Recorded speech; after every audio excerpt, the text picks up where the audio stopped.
We are MLB price checking and starting with a pitcher over 8K. So Matt, like I said, tiny 6-game slate, but most of the pitchers are over 8K. So you got 7 guys to choose from.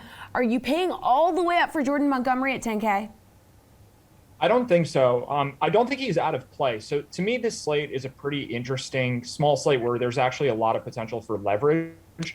So for cash games, I think guys like Alek Manoah and Lance Lynn are more of the obvious choices, and Jordan Montgomery might just be a little expensive for a tough matchup against the Braves.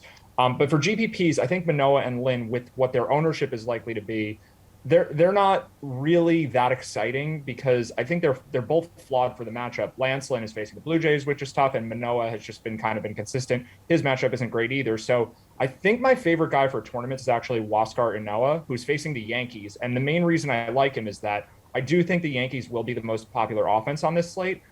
They're getting a little bit of a park downgrade in Atlanta compared to the Bronx, but they're also losing a DH. So this lineup won't look as good as it normally does with a pitcher in there. We could see a regular player who normally is DHing, someone like Stanton or Judge, out of the lineup. So that would be a boost for Ynoa too. But I just think the strikeout upside is there, even though there's a lot of volatility in this matchup. So there's no one who's perfect. I don't think there's any pitcher that's safe really on this slate. But I do think Ynoa has a lot of upside for the ownership he's likely to get. All right, Paul, where are you going for a pitcher over 8K? I'm going to go to Lance Lynn against the Blue Jays. He's held opponents to a 2.25 ERA and a 2.29 batting average and 3.29 ERA over his last 10 starts, and only allowed 5 homers along the way. I also like his 61 strikeouts in that stretch as an indicator that he's more than capable of facing a free-swinging club that's suddenly slumping with only two wins in their last 9. They're not scoring runs like they were most of the season in this cold spot. His mound opponent, Alek Manoah, is coming off his poorest start of a very impressive rookie campaign as well. So I wonder if the kid will continue to struggle against the solid Sox lineup. And am I guessing that it's the third cycle through where Zach Greinke's name has come up, and I'm the only one in this segment who's on him? I'm going to stick with him. He's rewarded me with a pair of excellent starts recently, the last one against the same Royals he'll face tonight. I'm back on the Astros veteran, priced at 8,900 because he continues an excellent run during his last 10 starts where he's pitched to a whip of 106, an ERA of 2.93 featuring his excellent control. And the Royals offense is still one of the weakest in the AL. And their starting pitcher, Daniel Lynch, has a whip of 150 and a 5.12 ERA. I see a high win probability for my guy. All right, Erik, what do we think? Pitcher over 8K, where are you going to be going? Yeah, I don't identify as a grumpy old curmudgeon yet. You got to give me a couple decades for that, but I'm going to be one today. It's feels like a Monday. I do not like most of these expensive guys. Lance Lynn, Alek Manoah, Huascar Ynoa, all facing strong lineups. Jordan Montgomery, he's not a 5-digit guy. Zach Greinke, he just faced these Royals, which gives the Royals a boost. And if I want an old guy who doesn't get any strikeouts, I might as well just go $8,000 cheaper. And I'm going to go with Kyle Hendricks. Not really because I'm the world's biggest Kyle Hendricks fan, but because I don't really like any of the other choices. He's facing a Rockies team that's second worst by WRC plus on the season. Hendricks is more prone to blowups than normal this season. Just had 9 runs against the Brewers 2 starts ago. But even with that, he's been quite solid since the start of May. Really was awful in April. But since the start of May, 3.39 ERA. Still only a 16.7% strikeout rate over that stretch. He doesn't have as high a ground ball rate as he used to. But, man, it's a Rockies team away from home. That matchup is friendly enough that I think at 8,100, he's the best value out there. Okay, so far fewer pitchers that are under 8K to choose from. So, Paul, only 4 guys here. Who are you going to be going with? I'm going to the other guy in that matchup. I don't know how you can bet on the Cubs in that puny offense, but for me, the only one who merits consideration in this low range is Antonio Senzatela of the Rockies. He faces that depleted Cubs lineup, a club that's only 2-8 in their last 10 starts. That's almost the biggest plus for the Rockies starter has going for him, but it's a big one. For his part, I do like the 45-9 strikeout to walk ratio in his last 10 outings. He will oppose Kyle Hendricks, who has allowed an opposing batting average of 290 over his last 10 starts, and that I can't get over the Cubs' poor offense. I see a win probability for Senzatela. The price tag's at even $6,000. Well, Erik, you were a curmudgeonly old man when we talked about expensive pitchers. Do you like some of these guys who are under 8K more?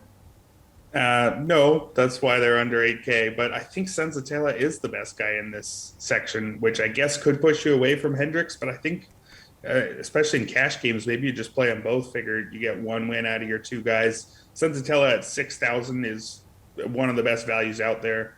Very low ceiling, just a 15.5% strikeout rate on the season.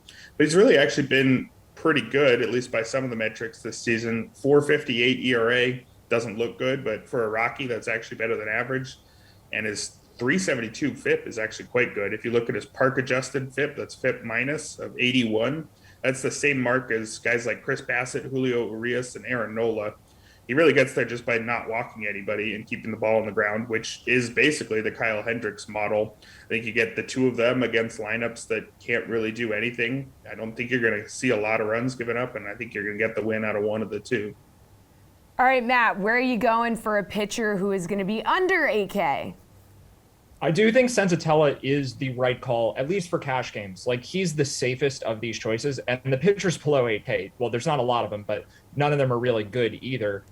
So I think Senzatella probably is the best call. For GPPs, though, I have a little bit of a concern that in order to fit the expensive Astros bats, Senzatella picks up a lot of ownership just because that lineup construction works. So the reason to not play him is because you probably have a limited upside pitcher who might be a little bit chalky. So that's really the main concern with him. I think compared to the other pitchers in the lower price range, he is the best guy.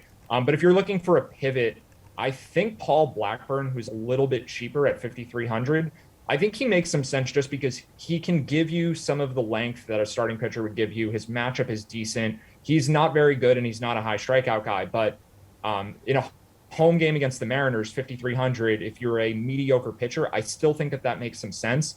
And if Senzatella is popular, it most likely means that Blackburn won't be. So there are some really expensive bats on this slate. The Braves are really pricey. The Jays are really pricey. If you want to pay up for some of those teams, maybe you pair Senzatella with a guy like Blackburn, and then you can get to some more expensive hitters that other people don't have.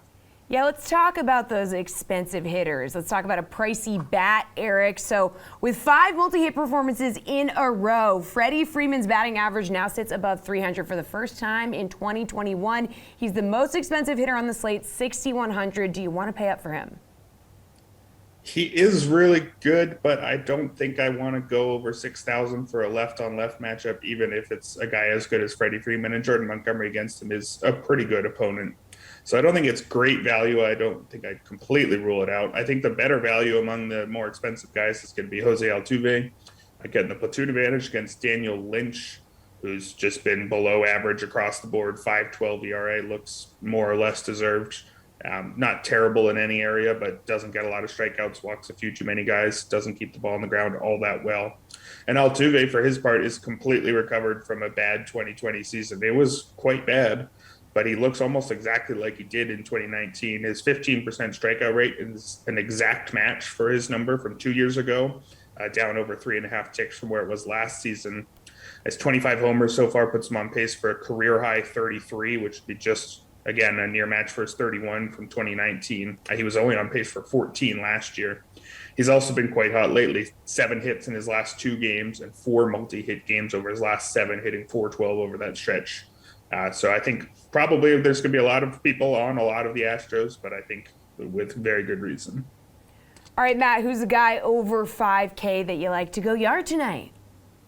So Paul mentioned that the Blue Jays have struggled, and they really have. And it's not a total coincidence because George Springer is on the IL and Kevin Biggio's out too. So there are reasons why this team has been worse recently, but I still like the spot against Lance Lynn just because the ownership will be pretty much negligible.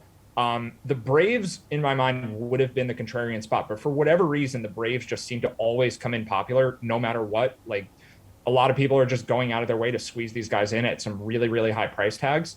So even at 6,100 in a lefty-lefty matchup, like, I could still see Freddie Freeman getting to 8 or 10% own. Anthony Rizzo is $3,500 with the platoon advantage. So I feel like he's the chalk there. So Vladimir Guerrero Jr., 6K. I just don't see any way that he's popular in any capacity. And he's too good of a hitter to not be owned on a slate this small. So Vlad for 6K. Lance Lynn is a tough matchup for him, but there's still massive upside. I mean, this is a guy who hit 3 homers in a game earlier this year when Max Scherzer was the opposing pitcher. I think 2 of them were off Scherzer. So he can have the upside against anybody. And I think at probably what'll be like 2 or 3% ownership, Vlad has massive upside for GPPs. All right, Paul, where are you going? A hitter over 5K you like? Look, I like all the nice words about the Jays, but they're sucking right now. I'm a big fan, and I'm watching this team closely. I'm off them tonight. Instead, I like Matt Chapman as the centerpiece of an Oakland stack against Marco Gonzalez, who was allowed 10 homers in his past 58 innings pitched, featuring him on the wrong side of batter versus pitcher head-to-head histories is something you'll see if you go to one of Rotowire's many predictive tools for daily baseball matchups tonight. Chapman is priced at $5,000, which is low for a guy who has 5 dingers in his last 10 games and owns a 13 for 30 history and a platoon edge in the head-to-head matchup in this set too. We got to respect that no one's harder on their own team than Paul. All right, Matt, how about a value bet under 5K to round out your lineup here? So there's a few teams that are appealing, and I think there will be one that goes overlooked a bit. So we have the Yankees, who are underpriced. We have the Pirates and the Diamondbacks, who I think are underpriced too. And then if the Braves garner ownership just because they're the Braves, then there are some other teams in good spots that we just won't see a lot of ownership for. And I think the Rockies are the team in this under 5K area that makes the most sense to me. They have 5 or 6 players likely to be in the lineup that are in the 4,000 to 5,000 range. Trevor Story, because he's a shortstop, I think gets some decent amount of popularity. But I like him at 4,900, CJ Cron 4,800, Charlie Blackmon 4,400. This Rocky stack is maybe a bit too expensive, so it could be a little contrarian. I think all of those guys make a lot of sense as tournament plays. All right, Paul, a bat under 5K. Who do you like? I like a couple, including CJ Cron. He's enjoying what looks like a career best season for him, and he's featuring his solid power numbers in a career OBP that's 56 points higher than his career average. He's also on a 14 for 35 tear that includes 8 extra base knocks and 11 RBIs. You got to have all that going for you for the aforementioned 4,800 in a matchup against the struggling Kendricks and the Cubs tonight. So I like that a lot. Josh Rojas of the D-backs is a guy who's not going to be highly owned, but he looks like a great play tonight coming into this action on a 17 for 35 heater and will cost $4,700 in a matchup against Will Crowe of the Pirates, who has allowed a whip of 1.56 in his last 43.2 innings pitched. That's terrible, and it tells me that he's not fooling many players of late, and that also applies to a season-long ERA of 5.23, so he's been not very good for a long while. All right, Erik, where are you going? Yeah, I'm liking Kyle Seager at 3,800. He'll get the platoon advantage against Paul Blackburn, who Matt did mention earlier as maybe a cost-efficient choice, but that's about all he's got going for him. He's got a career 5.66 ERA, just over 100 innings at the highest level. Only made 1 MLB start this season and has an ERA of 4.97 at the AAA level. Seager's having an interesting year, kind of doing some of the same things that Joey Votto's doing, just to a lesser scale. You know, these veteran hitters who've actually made quite a bit of contact throughout their career, suddenly sacrificing some of that for power. And it's working in Seager's case. At least it's getting him the power. 24.6% strikeout rate is easily his career high, and it's up over 11 ticks from his career low last year. But it's had the desired effect. His isolated slugging of 236 is also a career high, as is his barrel rate of 13%, well above his career average of 8.1%, career high in hard hit rate as well. And he's 1 shy of tying his career high in homers, 29 homers already this season. Riding a 7-game hitting streak, and just kind of as an example of how his season is going, 7-game hitting streak with only 8 total hits, but 4 of those are homers. That's kind of the guy he's been for most of this year, low average, high power guy. And I think with a matchup against a guy like Blackburn, I think he's got a decent chance to homer and maybe even have a rare 2-hit game.